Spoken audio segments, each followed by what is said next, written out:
الطيبين الطاهرين المعصومين المظلومين ولعنة الله على أعدائهم أجمعين من يومنا هذا إلى قيام يوم الدين. أما بعد فقد قال الله تعالى في القرآن المجيد وفرقان الحميد قوله الحق بالحق. بسم الله الرحمن الرحيم. لقد كرمنا بني آدم وحملناهم في البر والبحر ورزقناهم من الطيبات وفضلناهم على كثير ممن خلقنا تفضیلا. صلوات پڑھیے.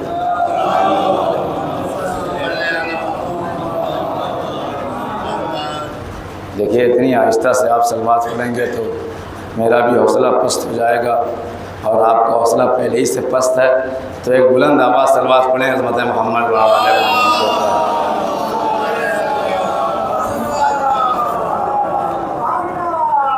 اور میں نہیں چاہتا کہ آپ کو جوش دلانے کے لیے دو چار جملے جوشیلے پڑھ دوں تاکہ اور جو میرا اپنا اصل موضوع ہے وہ اس میں دب جائے. بہرحال میں ڈائریکٹ اپنے موضوع سے آغاز کروں گا جہاں سے کل میں نے گفتگو چھوڑی تھی.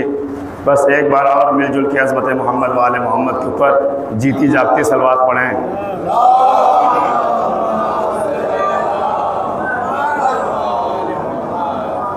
بہرحال 7 محرم کی یہ مجلس ہے اور عشر محرم کی.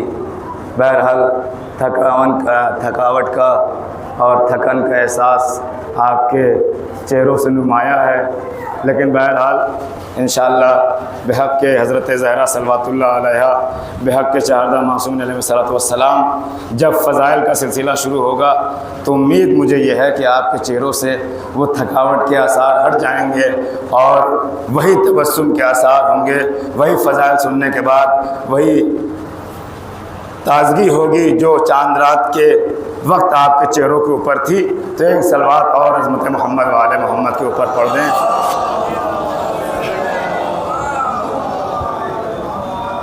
تو عزیزان محترم، بہرحال وقت کافی ہو چکا ہے اور رات کے 12:30 بجنے کے قریب ہیں اور میں اپنے معمول کے اعتبار سے جتنا مجھے پڑھنا ہے اس سے کم ہی پڑھوں گا آج.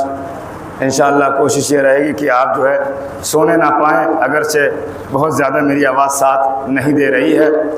لقد کرمنا بنی آدم، ہم نے بنی آدم کو مکرم قرار دیا ہے. ہماری اور آپ کی بات ہو رہی ہے کہ ہم نے اس انسان کو اس تمام مخلوقات کے اوپر افضل قرار دیا ہے. ہم نے اسے جانوروں سے بہتر بنایا. ہم نے سورج کو اس کا تابع بنا دیا، چاند کو اس کا تابع بنا دیا.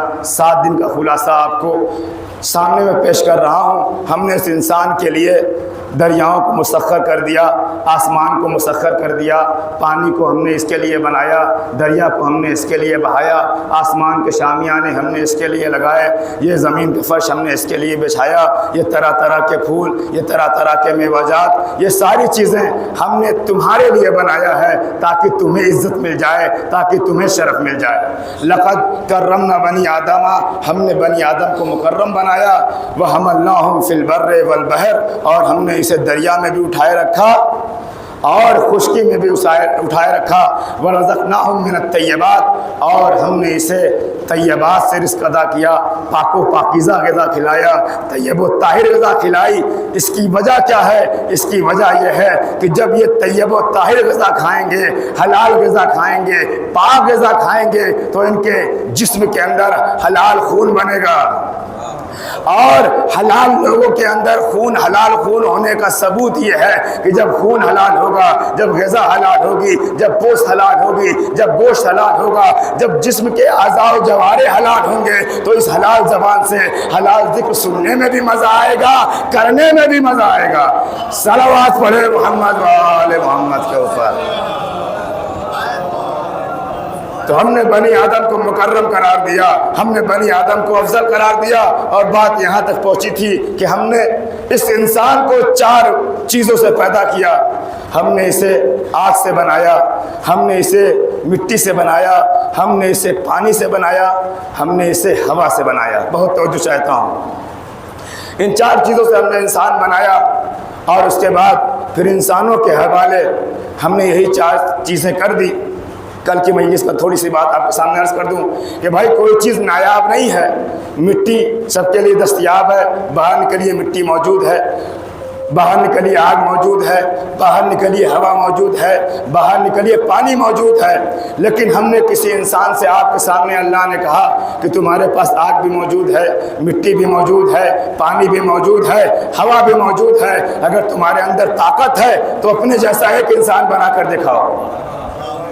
نہیں، تھوڑا سا بیداری کا ثبوت چاہتا ہوں، اپنے جیسا ایک انسان بنا کر کے دکھاؤ۔ تم نہیں بنا سکتے، اگر تم بناؤ گے تو بت بناؤ گے، بت کے علاوہ کچھ بھی نہیں بنا سکتے۔ تو یہی جملہ میں نے کل کہا تھا، جب یہ انسان اپنے جیسا ایک انسان نہیں بنا سکتا تو اتنا بڑا امام کیسے بنا سکتا ہے؟ نہیں، مل جل کے عظمت محمد و آل محمد کے اوپر صلوات پڑھیں۔ بھائی جب یہ انسان اپنے جیسا انسان نہیں بنا سکتا تو حیوان اتنا امام کیسے بنائے گا؟ تو اللہ تعالیٰ نے 4 چیزوں سے انسان کو پیدا کیا، آگ سے، مٹی سے، ہوا سے اور پانی سے۔ یہ باتیں آپ کی سنی ہوئی ہیں، لیکن اس طریقے سے انسان بنا۔ شیطان کیسے بنا؟ بہت توجہ بھائی، انسان تو ایسے انسان بن گیا، شیطان کیسے بنا؟ جب اللہ نے شیطان سے کہا کہ تو شیطان کیسے بن گیا تو اس نے کہا خلقتنی من النار وخلقتہ من الطین، اے میرے اللہ تو نے آدم کو مٹی سے پیدا کیا اور مجھے آگ سے پیدا کیا۔ بھائی یہ تو باتیں آپ کی سنی ہوئی ہیں، اسے سمجھانے کی ضرورت تو نہیں ہے۔ بھائی تو نے اسے آگ مٹی سے پیدا کیا، مجھے آگ سے پیدا کیا۔ عزیزان محترم، شیطان سے غلطی یہیں پہ ہوئی، شیطان سے غلطی یہیں پہ ہوئی۔ بھائی شیطان کو تو معلوم تھا کہ انسان 4 چیزوں سے بنا ہے۔ اب آپ کی سماعتوں کا امتحان ہے، انسان 4 چیزوں سے بنا ہے، آگ سے بنا ہے، مٹی سے بنا ہے، پانی سے بنا ہے، ہوا سے بنا ہے، لیکن شیطان نے 3 کا انکار نہیں کیا۔ شیطان نے 3 کا انکار نہیں کیا، صرف 4تھے کا انکار کیا۔ اس کا مطلب یہ ہے کہ 4تھے کا انکار کرنا یہ پرانے شیطان کی پرانی عادت ہے۔ نہیں، رات کی تاریخی میں آپ ایسے سن رہے ہیں، خوشی ہو رہی ہے، بھائی پرانے شیطانوں کی یہ پرانی عادت ہے، ہمیشہ 3 کا اقرار کیا، 4تھے کا انکار کیا۔ صلوات پڑھیں محمد و آل محمد کے اوپر۔ بھائی سامنے کی بات ہے، شیطان نے یہ نہیں کہا کہ میرے اللہ تو نے اسے ہوا سے بنایا ہے لہذا میں سجدہ نہیں کروں گا، تو نے اسے پانی سے بنایا ہے میں سجدہ نہیں کروں گا۔ شیطان نے ایک ہی ریزن دیا کہ تو نے اسے مٹی سے بنایا ہے۔ تو شیطان کو یہاں غلطی ہوئی، جبکہ اللہ نے یہ نہیں کہا تھا کہ جب میں آدم کا پتلا بنا لوں تب سجدہ کرنا۔ بھائی بات آپ کے سامنے کی باتیں عرض کر رہا ہوں۔ بھائی اللہ نے یہ نہیں کہا تھا کہ جب میں آدم کا پتلا بنا لوں تب سجدہ کرنا۔ اللہ نے کیا کہا؟ جب میں اس پتلے کے اندر روح پھونکوں تب سجدہ کرنا۔ یعنی شیطان کو سمجھنے میں غلطی ہوئی، شیطان سمجھ نہیں پایا یہاں آدم کے پیکر کی عظمت نہیں ہے، اس پیکر کے اندر آنے والے روح کی عظمت ہے۔ آدم کے پیکر کی عظمت نہیں ہے، آدم کے جسم کی عظمت نہیں ہے، اس روح کی عظمت ہے جو اس مٹی کے جسم میں آنے والی ہے، اس مٹی کے جسم میں آنے والی ہے۔ تو آدم کی عظمت اس مٹی کی وجہ سے نہیں ہے، اس روح کی وجہ سے ہے۔ جیسے خاک کربلا کی عزت خاک کی وجہ سے نہیں ہے، خون حسین کی وجہ سے ہے۔ صلوات پڑھے محمد و آل محمد کے اوپر۔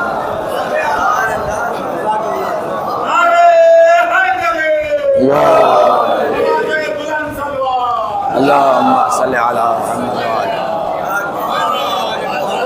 بھائی خاک کربلا کی عظمت خاک ہونے کی وجہ سے نہیں ہے، اس خون کی وجہ سے ہے جو اس خاک کے اندر ملا ہے۔ عزیزان محترم اب آپ سنیے، بھائی آدم علیہ السلام کا پتلا تیار ہو گیا، جسم تیار ہو گیا، لیکن شیطان سے غلطی کیا ہوئی؟ شیطان کہاں بنا؟ شیطان وہاں شیطان بنا کہ جب وہ نسبت کو سمجھ نہیں پایا، اس روح کو سمجھ نہیں پایا۔ بھائی شیطان نے کس کا انکار کیا؟ اس روح کا انکار کیا، اس نسبت کا انکار کیا۔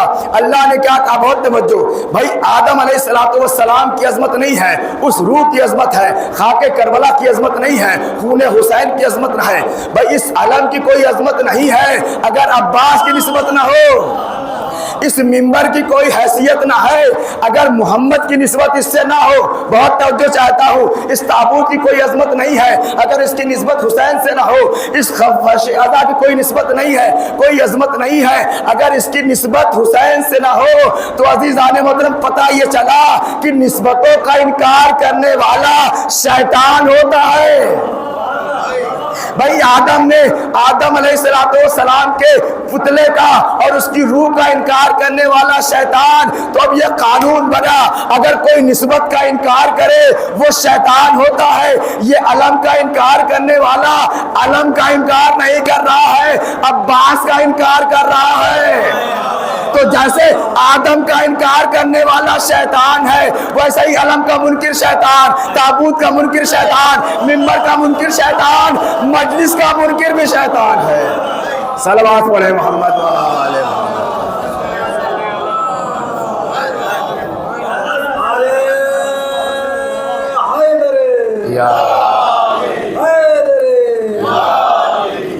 نہیں بلند آواز سے صلوات پڑھیں عظمت محمد وآلہ محمد۔ عزیزان محترم، اللہ نے آدم علیہ السلام کو 4 چیزوں سے پیدا کیا، اور اس کائنات میں بات ہماری اور آپ کی کیا چل رہی ہے؟ انسان اور امام۔ انسان اپنے اختیارات کو پہچانے تاکہ وہ امام کی معرفت حاصل کر سکے، اپنی عظمت کو پہچانے تاکہ امام کی عظمت کو سمجھ سکے، اپنی منزلت تک پہنچے تاکہ امام کی عظمت اس کو حاصل ہو سکے۔ بہت توجہ چاہتا ہوں جان محترم بھائی، مسجد کسے کہتے ہیں؟ اللہ نے انسان کو یہ عظمت عطا کی کہ اس کے 7 اعضاء کو مساجد 7 بنا دیا۔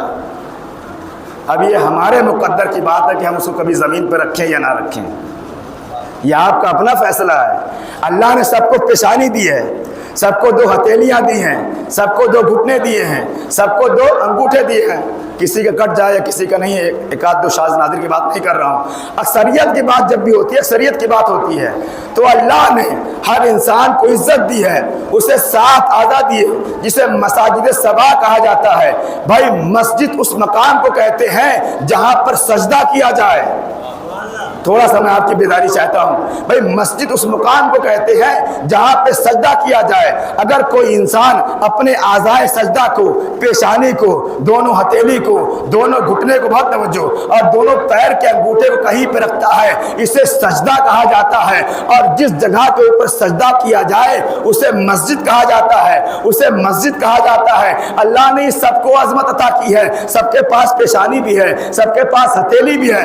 شاید یہی وجہ ہے آپ مجھے حیرت کی نگاہوں سے دیکھ رہے ہیں کہ یہ کیا پڑھ دیا، تو سن لیجئے بھائی، ایک چور کو لایا گیا، حاکم وقت نے اختلاف ہو گیا، کوئی کہہ رہا تھا یہاں سے کاٹا جائے، کوئی کہہ رہا تھا یہاں سے کاٹا جائے، کوئی کہہ رہا تھا یہاں سے کاٹا جائے۔ ایک مرتبہ وارث ید اللہ نے آ کر بتایا نہ یہاں سے کٹے گا، نہ یہاں سے کٹے گا، نہ یہاں سے کٹے گا، صرف انگلیاں کاٹی جائیں گی۔ بھائی چور کی سزا بس اتنی ہے کہ اس کو چوری کی سزا دی جائے، عبادت سے محروم نہیں کر سکتے۔ بھائی یہ اعضائے سجدہ ہے، اسے کاٹنے کا حکم نہیں ہے، تم اسے نہیں کاٹ سکتے کیونکہ اسے زمین کے اوپر ٹکانا ہے۔ تو مسجد کسے کہتے ہیں؟ جہاں پہ سجدہ ہو، جہاں پہ سجدہ ہو۔ اور اگر عام انسان کے 7 اعضاء و جوارح اگر مسجد پہ ٹک جائے تو وہ زمین پہ ٹک جائے تو اسے مسجد کا درجہ مل جاتا ہے۔ تو ذرا سوچو اگر خانہ کعبہ کے اندر کوئی علی جیسا آ جائے جس کا ہاتھ ید اللہ ہے، جس کی زبان جنب اللہ ہے، اور جس کے لسان اللہ ہے، اگر کعبہ قبلہ بن جائے تو اس میں تعجب کی بات نہیں ہے۔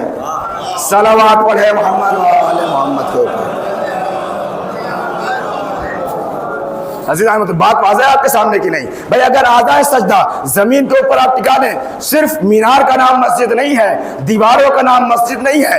مسجد کا مطلب وہ ہے کہ جہاں پہ نماز پڑھی جائے، جہاں پہ سجدہ کیا جائے، جہاں پہ خالق کا سجدہ کیا جائے. بہت توجہ بھائی، جملہ اب آپ کے حوالے کرنے جا رہا ہوں. مسجد کی عظمت اس لیے بڑھ گئی، اسے مسجد کیوں کہا اعضائے سجدہ وہاں ٹکتے ہیں، وہاں پہ اللہ کا سجدہ ہوتا ہے. اگر عام انسان کا اعضاء و جوارح زمین سے ٹچ ہو جائے، مس ہو جائے تو وہ مسجد بن جاتی ہے. اگر امام کہیں پہ آ جائے تو اسے اللہ کا خانہ کعبہ بنا دیتا ہے، اس کعبے کو قبلہ بنا دیا جاتا ہے.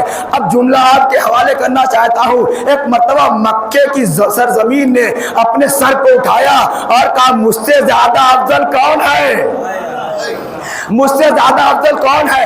ادھر سے آواز آئی اپنی فضیلت کے اوپر اتراؤ مت. ایک مرتبہ کربلا کی طرف نگاہ کر، کربلا کی طرف نگاہ کر. بھائی کعبے کی عظمت یہ ہے کہ امام معصوم اس کے اندر آیا.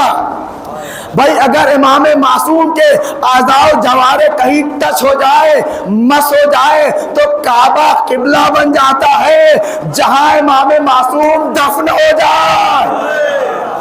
صلوات پڑھے محمد وآل محمد کو. ایک صلوات اور پڑھے عظمت محمد وآل محمد.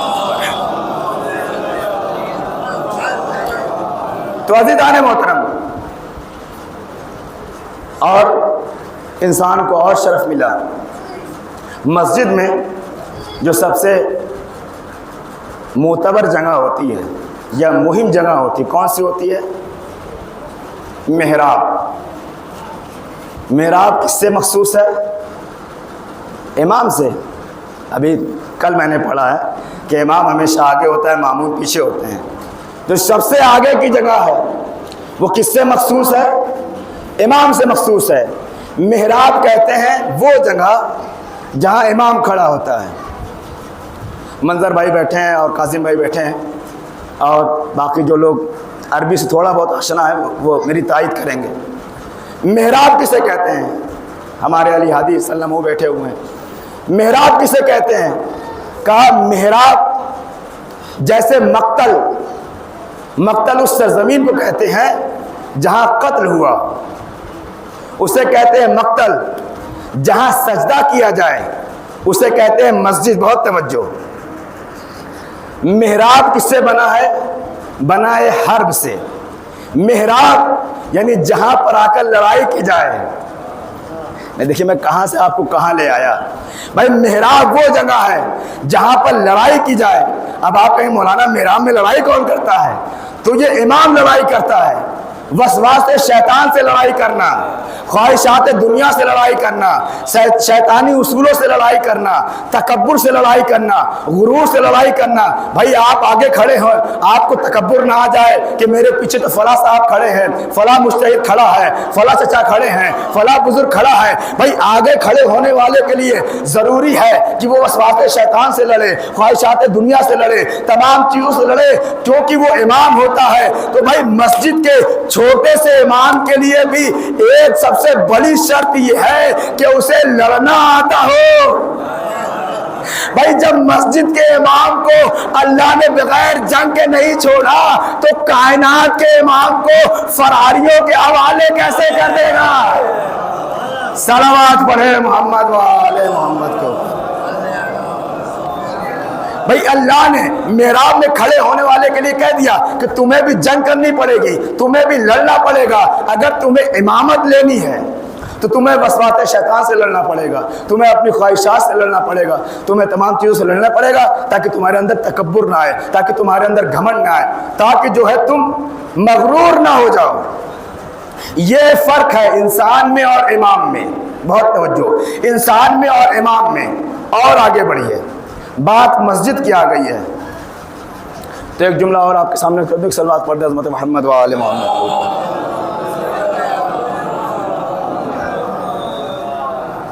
دیکھیے آپ، مجھے ایسا لگا کہ 15-20 لوگ صلوات پڑھ رہے ہیں جبکہ ماشاءاللہ 50-60 سے زیادہ لوگ بیٹھے ہوئے ہیں اور صلوات تو سب کو یاد ہے. یہ تو مجھے یقین ہے، جس کو یاد ہے صلوات پڑھ دیجیے محمد وآل محمد.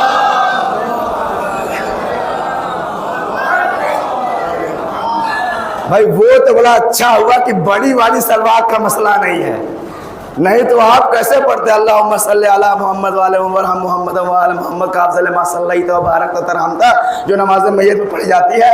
آپ کو اتنی چھوٹی سلوات دی گئی وہ بھی ہم سے نہیں پڑھی جا رہی ہے. وہ تو شکر منائیے کہ ہمارے یہاں بڑی والی سلوات کا رواج نہیں ہے. چھوٹی والی سلوات میں جن کی عظمت محمد وعلی محمد کو پڑھ دیجیے.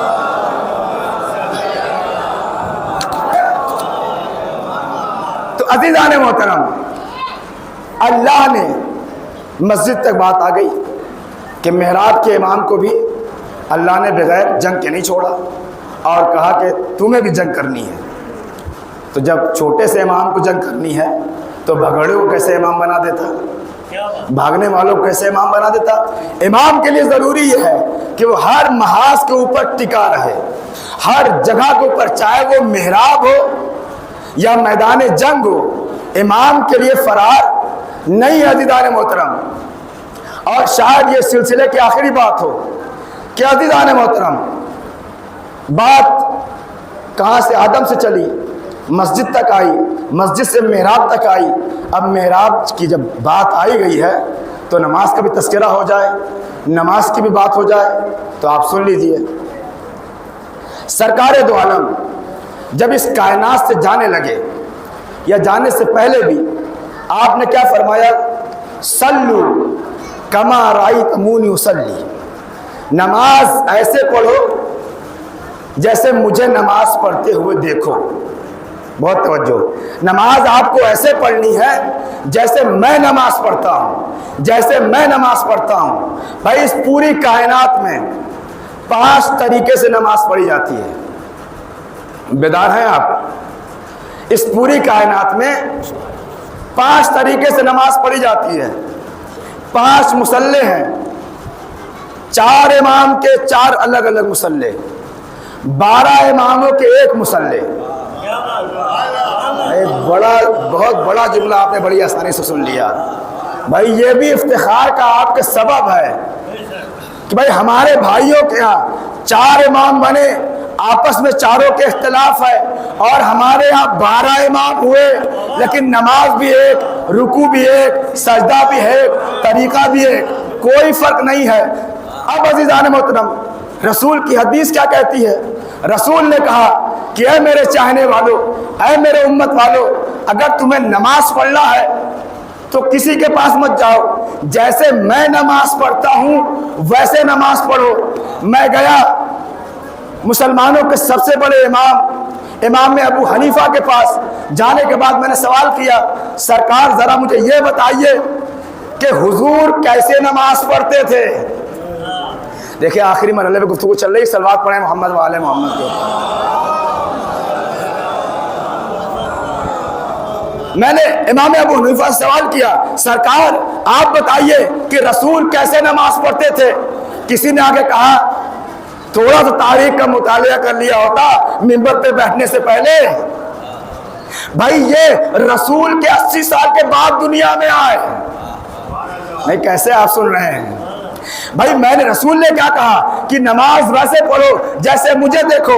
بھائی امت کے سب سے بڑے امام کے پاس میں گیا کہ سرکار آپ بتائیے کہ رسول نے کیسے نماز پڑھی؟ ہاتھ کہاں باندھا؟ سینے پہ باندھا یا پیٹ پہ باندھا یا ناک پہ باندھا یا آنکھ کھول کے نماز پڑھی؟ مجھے اس سے اختلاف نہیں ہے، لیکن سرکار کیسے پڑھتے تھے؟ پیچھے سے آواز آئی، ان سے کیا پوچھتا ہے، یہ تو 80 سال کے بعد دنیا میں آئے. ارے نماز کو چھوڑ دو، انہوں نے سرکار کو ہی نہیں دیکھا، نماز پڑھتے ہوئے تو بہت دور کی بات ہے. صلوات پڑھے محمد وعلی محمد کے اوپر. بھائی امام ابو حنیفہ سب سے پہلے امام، اس کے بعد امام مالک، اس کے بعد امام حنبل، اس کے بعد امام شافعی. اگر امام ابو حنیفہ نے نہیں دیکھا اس کا مطلب امام مالک نے بھی نہیں دیکھا، امام شافعی نے بھی نہیں دیکھا، امام حنبل نے بھی نہیں دیکھا، کسی نے بھی سرکار کو نماز پڑھتے ہوئے نہیں دیکھا. اب یہ جو بھی نمازیں پڑھ رہے ہیں سب کتابوں کی دین ہے، سب روایت کی دین ہے، سب کتابوں کی دین ہے، سب روایت کی دین ہے. ایک صاحب نے کہا سرکار آپ اپنا مسئلہ بھی بتا دیجئے. بھائی بات ہمیشہ دو طرفہ ہوتی ہے، کسی ایک کا نقص بیان کر کے گزر جانا یہ مردانگی کی دلیل نہیں ہے جب تک اپنا اس بات نہ کر دوں۔ میں نے کہا کوئی بات نہیں، آؤ میں بتاتا ہوں۔ 12 کے امام کی 12 اماموں کی ایک نماز تھی، ان 12 میں سے جو پہلا تھا اس نے سرکار کو سب سے پہلے نماز پڑھتے ہوئے دیکھا۔ نہیں آپ ایسے نہیں سن سکتے، بھائی سب سے پہلے نماز پڑھتا ہوا دیکھا۔ میں اپنے چھوٹے بھائیوں کے لیے کہہ دوں، بھائی اس غار حرا کے اندر سرکار نے اپنی پہلی نماز پڑھی۔ علی نے کہا غار کے اندر یا رسول موجود تھے یا علی موجود تھے۔ صلوات پڑھیں محمد و آل محمد کے اوپر۔ بہت عزیز محترم، بھائی ہمارے 12 میں سے پہلا امام جس نے سرکار کو اپنی آنکھوں سب سے پہلے نماز پڑھتے ہوئے دیکھا، ہمارے دوسرے امام نے پہلو کے سامنے کھڑے ہو کر دیکھا، اور حد تو تب ہو گئی جب ہمارے تیسرے امام پشت نبی پہ بیٹھ کر کے صلوات پڑھے محمد و آل محمد۔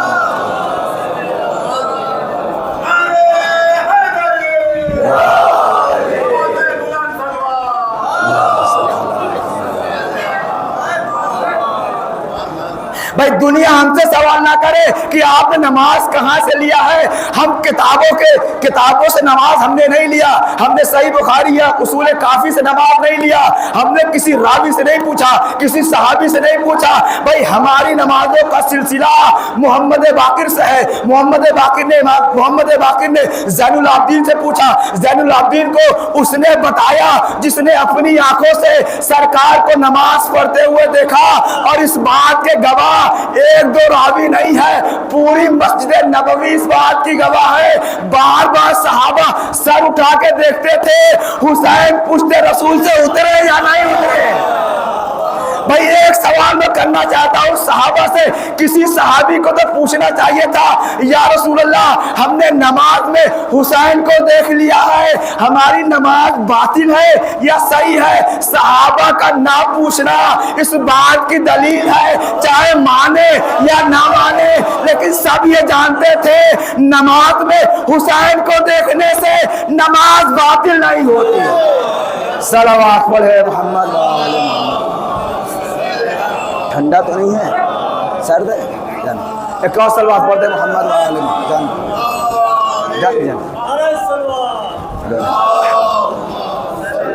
نہیں صلوات پڑھ دی مجلس میں تمام کو، صلوات بلند آواز سے پڑھیے محمد و آل محمد کے اوپر۔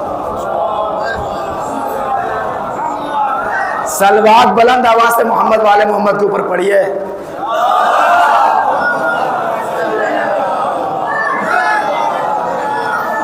دیکھیے میں ستین صاحب تو نہیں ہوں لیکن بن سکتا ہوں۔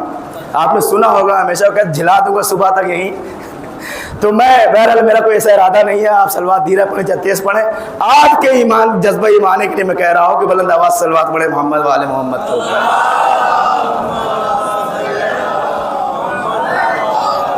ویسے صبح کی نماز میں زیادہ وقت ہے نہیں، اور الحمدللہ پھنسی آواز میں بھی 3-4 گھنٹہ میں بھی پڑھ سکتا ہوں، کیونکہ میں بھی جن کے وہ پوتے ہیں ان کا میں نواسا ہوں۔ بھائی ہمارے یہاں آپ جو پرانے لوگ 4-4 گھنٹہ مرثیہ پڑھا جاتا تھا، مرثیہ شروع ہوتا تھا لوگ نظام بس یہ پتہ نہیں کہاں بدلی سے یا اعظم گڑھ جا کے تبرک لے کر کے آتے، جب مرثیہ شروع ہوتا تھا تب تبرک لینے جاتے تھے، پیدل تبرک لے کے چلے آتے تھے، مرثیہ تمام نہیں ہوتا تھا۔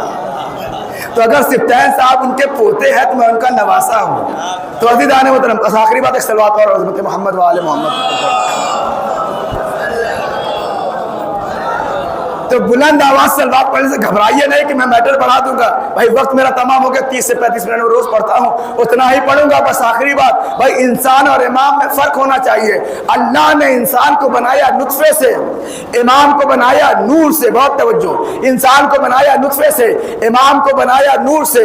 بھائی حل اتا علی الانسان حین من الدہر لم یکن شیئا مذکورا، انسان کے اوپر ایک ایسا زمانہ بھی گزرا ہے جب وہ قابل ذکر نہیں تھا، اس کی کوئی حیثیت نہیں تھی، اس کی کوئی عظمت نہیں تھی، پھر ہم نے اس انسان انسان کو اس دنیا میں لے آئے اور اس کے بعد انا خلقنا ہم نے اسے پیدا کیا فجعلناہ سمیعا بصیرا ہم نے اسے نطفے سے پیدا کیا اور اسے سمیع بھی بنایا اور بصیر بھی بنایا. آج کی آخری بات اور زحمت تمام اللہ قرآن میں فرمایا سورہ دہر میں سورہ انسان میں اللہ نے کہا کہ ایک زمانہ انسان کے اوپر ایسا بھی تھا. ہمارے اور آپ کے لیے کہہ رہا ہے, امام کے لیے نہیں کہہ رہا ہے بھائی, انسانوں کے لیے کہہ رہا ہے. ایک زمانہ انسانوں کے اوپر ایسا بھی تھا جب وہ قابل ذکر نہیں تھا, اس کی کوئی حیثیت نہیں تھی, کیونکہ ہم نے اسے ایک نجس قطرے سے بنایا تھا, ایک نجس نطفے سے بنایا تھا, لیکن پھر ہم نے اس کو قابل ذکر بنا دیا اور ہم نے فتبارک اللہ احسن الخالقین کی منزل پر ہم اسے لے آئے. جب ہم نے اسے پیدا کیا ایک نجس نطفے سے تو ہم نے اسے دو صفتیں دی, ایک سمیع بنایا, ایک بصیر بنایا. بہت توجہ, سمیع یعنی سننے والا, بصیر یعنی دیکھنے والا. بہت توجہ. جب ہم نے اسے بنایا نطفے سے پھر اس کے بعد ہم نے اس انسان کو عظمت عطا کی کہ اسے سننے والا بنایا اور اسے دیکھنے والا بنایا. یہ ہے نطفے کی پیداوار, یہ ہے نطفے سے پیدا ہونے والا جو پیدا ہونے کے بعد دیکھنے بھی لگتا ہے اور سننے بھی لگتا ہے, دیکھنے بھی لگتا ہے, سننے بھی لگتا ہے. اب اگر کوئی پیدا ہوتے ہی بولنے لگ جائے, بھائی یہی تو فرق ہے انسان میں اور امام میں. انسان وہ ہے جو پیدا ہونے کے بعد صرف سنتا ہے اور صرف دیکھتا ہے. امام اسے کہتے ہیں جو پیدا ہونے کے بعد دست نبوت پہ آ کر قرآن بھی سناتا ہے, توریت بھی سناتا ہے, زبور بھی سناتا ہے. اب سمجھے انسان اور امام میں فرق کیا ہے. جو نطفے سے پیدا ہو اسے انسان کہتے ہیں, جو نور الہی سے پیدا ہو اسے امام کہتے ہیں. صلوات پڑھے محمد وآلہ محمد.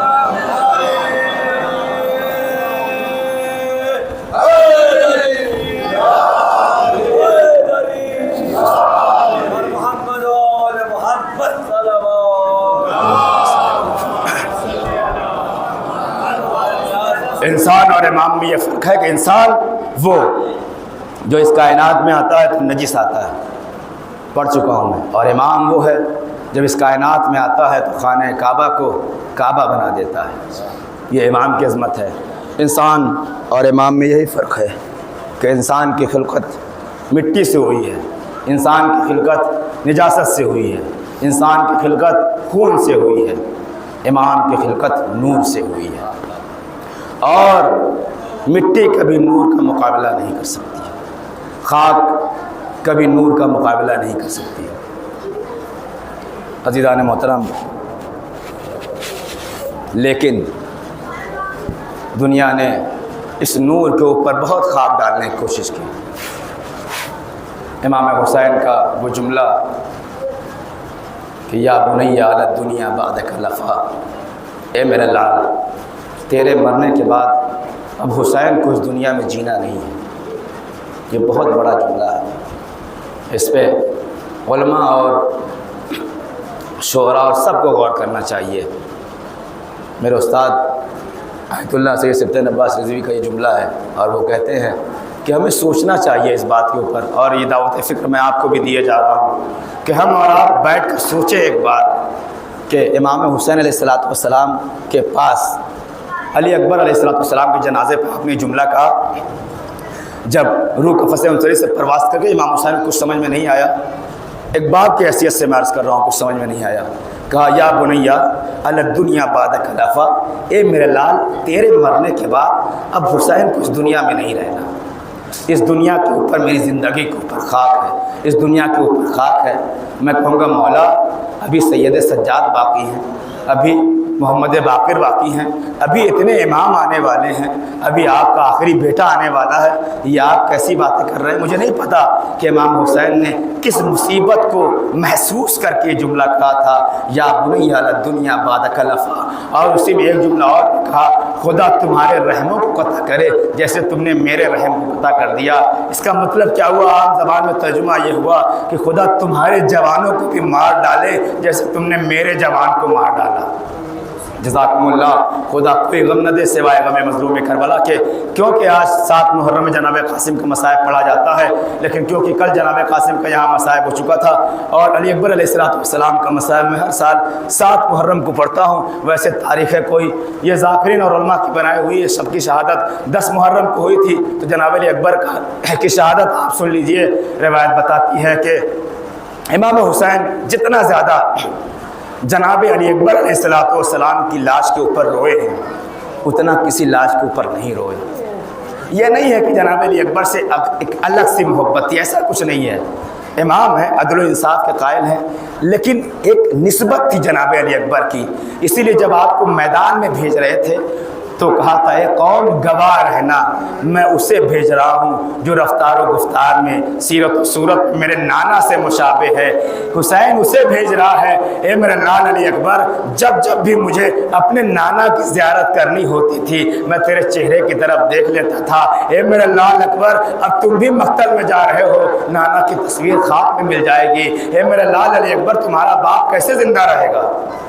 اور وہ کتنا خطرناک جملہ ہے جب امام حسین سے جناب علی اکبر نے کہا بابا مجھے مقتل میں جانے کی اجازت کیوں نہیں دیتے، اور اجازت ملی۔ حسین کا وہ جوان ایک مرتبہ مقتل کربلا کی طرف بڑھنے لگا۔ راوی کا تصور شرط ہے، راوی کہتا ہے کہ میں دیکھ رہا تھا حسین جیسے جیسے گھوڑا آگے بڑھ رہا تھا، حسین کے قدم آہستہ آہستہ مقتل کی طرف بڑھ رہے تھے۔ ایک مرتبہ علی اکبر نے اپنے گھوڑے کو ایڑ لگائی، گھوڑے نے رفتار پکڑی، گھوڑا تھوڑا تیزی سے دوڑنے لگا، حسین کے قدم تھوڑا تیزی سے چلنے لگے۔ راوی کہتا ہے گھوڑا اور تیز دوڑا، حسین نے اپنی اور سرعت بڑھائی یہاں تک کہ گھوڑا رفتار سے دوڑنے لگا۔ حسین 57 برس کی عمر میں اپنی پوری طاقت سے دوڑ رہے تھے، لڑکھڑا کے زمین کربلا پہ گرے۔ جوان بیٹوں کو احساس ہوا کہ پیچھے کوئی چیز گری ہے، اب پیچھے مڑ کر دیکھا، ارے جوان بیٹے نے عجیب منظر دیکھا، ضعیف باپ زمین کربلا پہ گرا ہوا۔ علی اکبر گھوڑے کو موڑ کر کے واپس آئے، گھوڑے سے اترے، بابا کو اٹھایا، گلے سے لگایا، اے میرے بابا آپ نے مجھے رخصت کر دیا تھا، یہ پیچھے پیچھے آنے کا سبب کیا ہے؟ یہ جملہ وہی سمجھ سکتے ہیں جو صاحب اولاد ہے۔ ایک مرتبہ حسین نے کہا میرے لال اکبر تجھے سمجھنا آئے گا کہ میں پیچھے پیچھے کیوں آ رہا ہوں۔ اے میرے لال کاش تو صاحب اولاد ہوتا تو تجھے سمجھ میں آتا۔ نہیں، حسین نے یہاں 2 چیزیں واضح کر دی، ایک تو یہ بتا دیا کہ میرے لال تو صاحب اولاد نہیں ہے، دوسرے اپنی حسرت کو بیان کیا، اے لال علی اکبر میری بھی خواہش تھی کہ تجھے دولہا بناتا، تیری شادی رچاتا۔ کس باپ کے دل میں یہ آرزو نہیں ہوتی؟ صرف کیا ماں کے دل میں یہ آرزو ہوتی ہے؟ نہیں، ہر باپ کے باپ اپنی زبان سے کبھی کہتا نہیں ہے، لیکن ہر باپ چاہتا ہے کہ اس کے جوان کے سر پہ سہرا دیکھے۔ اے سوگوارو، اکبر میدان کربلا میں آ گئے، آپ کی زحمتیں تمام ہو گئی، اکبر میدان کربلا میں آئے، لشکر سے جنگ کرتے کرتے، کیونکہ عباس کے شاگرد تھے، علی کے پوتے تھے، حسین کا بیٹا تھا، سیرت و صورت میں، رفتار و گفتار میں سرکار دو عالم کے جیسا تھا۔ سرکار کوئی بزدل انسان نہیں تھے، بہت بہادر تھے، رحمت للعالمین تھے۔ اکبر نے ایسی جنگ کی کہ فوج کے پاس اس کا کوئی جواب نہیں تھا۔ راوی کہتا ہے ایک مرتبہ اکبر کو بھی چاروں طرف سے گھیرا گیا، حسین ابن نمیر نے ظالم نے چھپ کر کے ایک نیزہ مارا، ارے وہ نیزہ علی اکبر کے سینے پہ لگا۔ اے سوگوارو، سینے کے اوپر نیزہ لگنا تھا، علی اکبر منہ کے بل زمین پہ گرے، آواز دیے بابا میرا آخری سلام قبول کریے۔ راوی کہتا ہے ایک مرتبہ اکبر کے آخری سلام کی آواز حسین کے کانوں میں پہنچی، آنکھوں تلے اندھیرا چھا گیا۔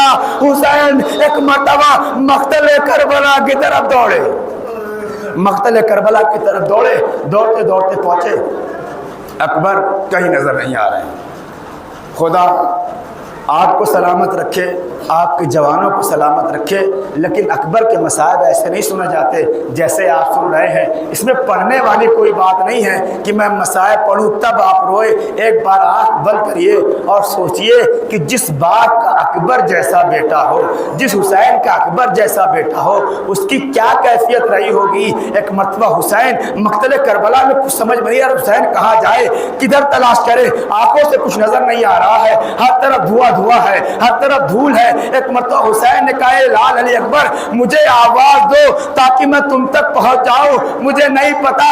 ارے سینے میں جب درد ہوتا ہے تو آواز نہیں نکلتی ہے. اب کسی کے سینے کے اندر خنجر لگ جائے اور خنجر توڑ دیا جائے تو کیا کیفیت رہی ہوگی.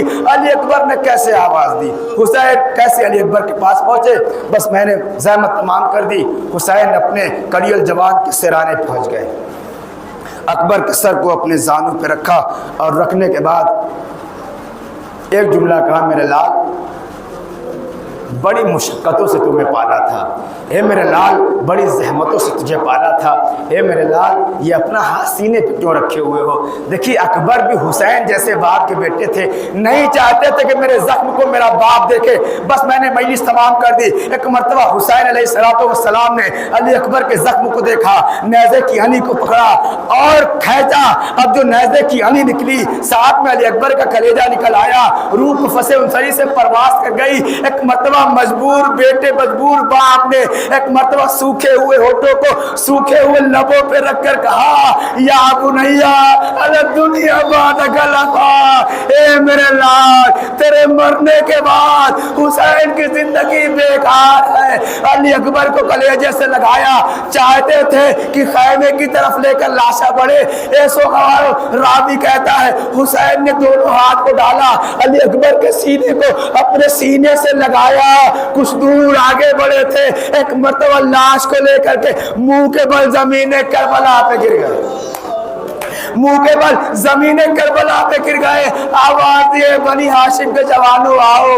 ضعیف باپ سے جوان کا لاشا نہیں اٹھتا. بس زحمت تمام ہو گئی. لاشا مقتل سے خیمے میں آ گیا. بی بی آ گئی, ابھی تابوت آئے گا, آپ زیارت کریے گا. بی بی آ گئی, ساری بی بی آ گئی.